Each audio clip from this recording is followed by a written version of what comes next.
More often than not, when we find ourselves in a heated situation where we feel like we have to defend ourselves, we react instead of respond. Reaction usually causes the situation to get, well, more amped up, causes more problems, and usually doesn't resolve anything.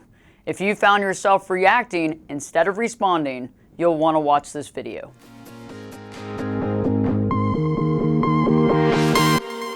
Hi there friends, Berges back today, and today I want to talk about reaction. Many of us have a tendency of reacting to a situation instead of responding.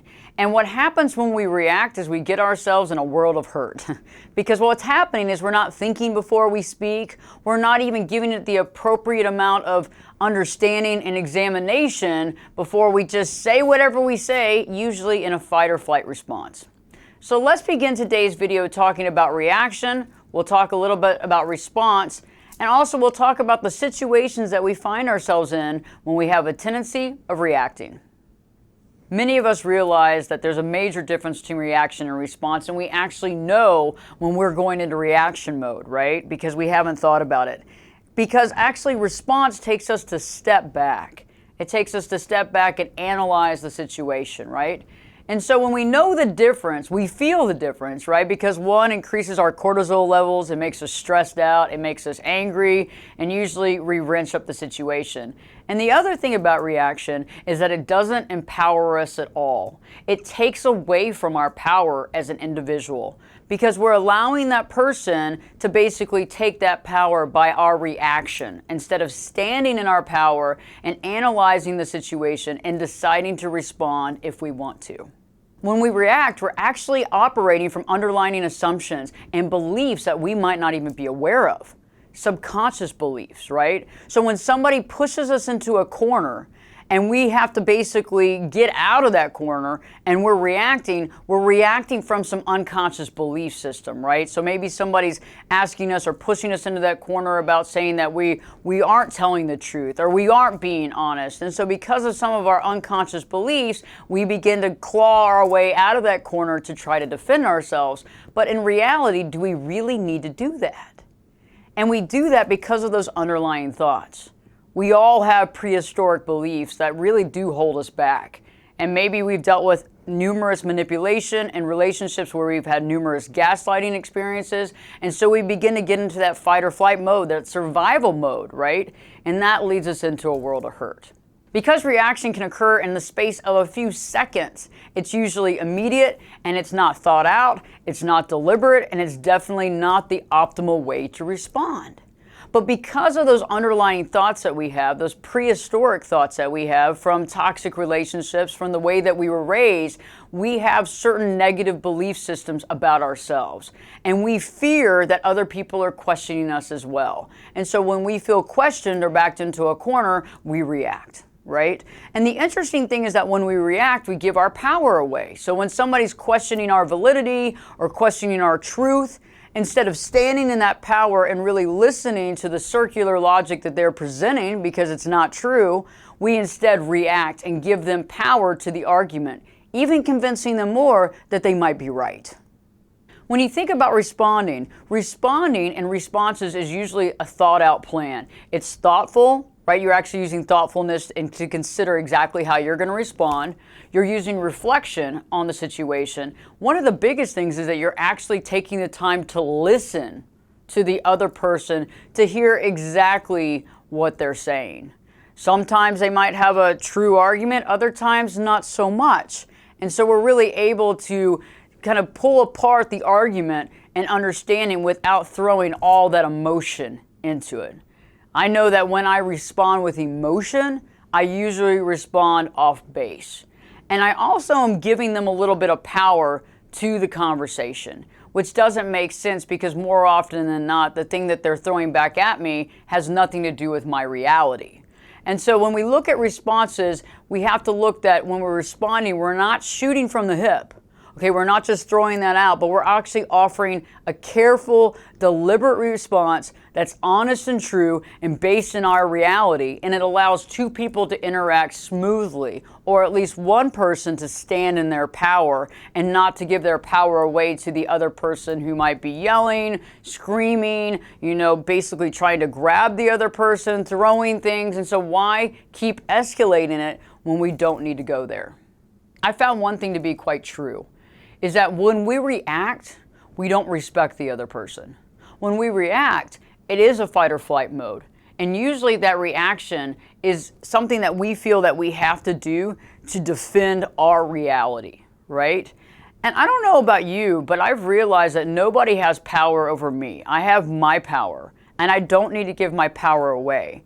And so if I feel that somebody is disrespecting me or trying to push me in a corner, right, trying to manipulate me or gaslight me, usually if you step back, you're able to really see it for what it truly is. Why get manipulated to get into a heated argument when it's not even worth it? And that's what I want you to think about right now. So now I want you to think about the ways and reasons why we begin to react. Okay, so I'm going to ask a couple of questions. Now let's talk about the reasons why we react. Because usually when we react, it's emotionally heated. It's either based on false thoughts about ourselves, mixed in with that manipulation from that other person. It could be gaslighting in a situation. It could be the circular type logic that's being used within your relationship over and over again with no solution in sight. My first question, do you feel like you're being pushed into a corner? Okay, that's a big one. We usually react when we feel like somebody's trying to push us in a corner and take power over us. And that's when we usually come out of that corner fighting. That's what reaction is. And usually, if you remember correctly, the last time that probably happened, there was no solution.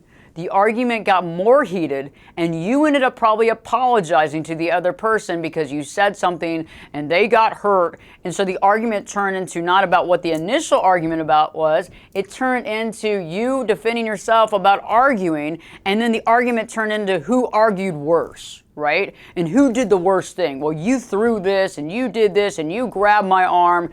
And so it literally turns from what the initial argument was into this, right? No solution, more damage, and more distance and water under the bridge, and the inability to really even communicate. Because the more heated arguments we have with someone, the more it just feels like it's not even worth it, right? Because both people can't even put their emotions aside to even communicate.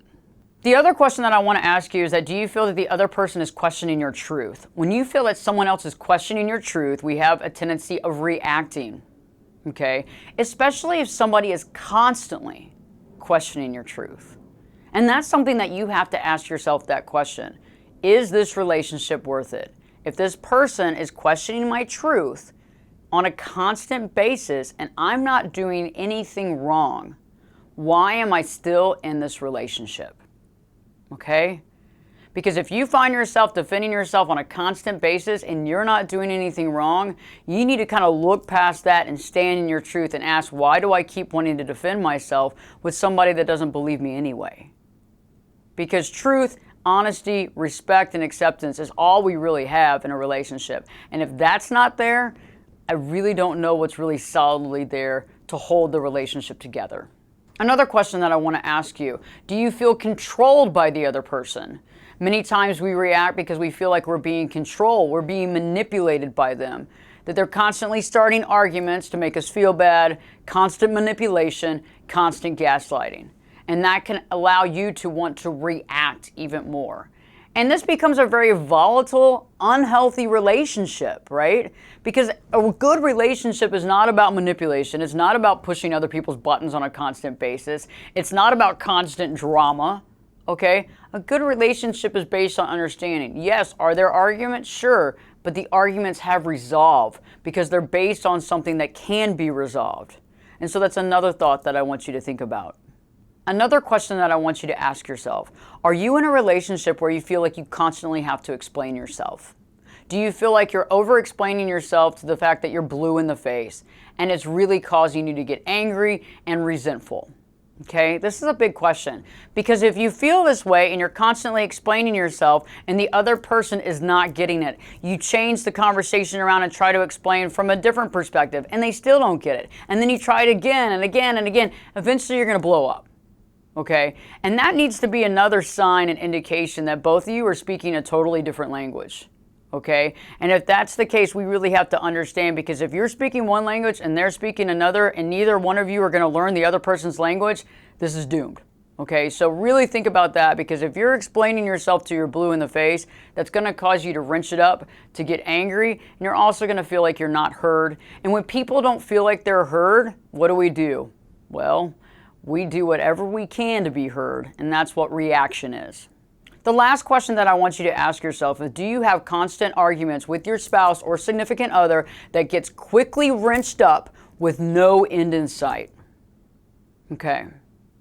What happens here is that if this is the argument, where the argument starts, it wrenches up very quickly, you're quickly heated and emotionally invested, okay, this is a toxic situation, right? This can get out of hand extremely quick. This can get violent. Physically violent, okay? So in this case, you need to be hyper aware that reaction is just going to cause more and more problems, okay? And it's going to escalate the situation. So if you found yourself there recently or on a constant basis, you probably need to take a step back. It's not all your fault, but you need to see your part in this escalation, okay? Because you're playing a part too. They might be escalating it, they might be going after you, they might be screaming, they might be yelling, but if you're wrenching that up, you're adding to this dysfunction, okay? And that's something that you need to be aware of, because once you start wrenching this up, usually what happens is one person doesn't know how to stop, okay? And if you're dealing with somebody like that, it could get out of line very quickly, and police might be called in, etc. And this could be a life changer too, and not a good way. So we need to be aware of that.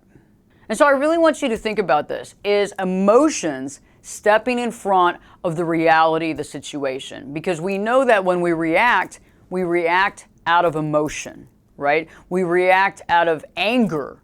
We react out of being heard. We react because we feel that somebody's questioning us or our reality, or questioning our truth. We feel that somebody is disrespecting us. Reasons to react, okay? So I want you to really think about that and think about, is this happening in your relationship on a constant basis? If this is, how are you dealing with it? Because it's not helping your health, right? It's not helping your well-being. It's not helping you to have more clarity. So what I'm doing is, in the next video that we're creating, I'm going to talk to you about how you can actually take a step back in these heated arguments, and instead of reacting, this time, begin to respond. I hope this video has helped you. Please share it with your family and friends. And if you haven't already, please take a moment to subscribe to the channel. Also, give us a like on this video if you feel that it has helped you or has shined some light on a situation that you're dealing with. In the comments section below, let me know of some situations where you find yourself reacting. I think that more often than not, it's when we're being disrespected, but there are also other reasons too. And these are things that we really need to think about in order to slow down that reaction and begin to respond from a powerful place instead of a place with no power. Take care, and don't forget to live your true life.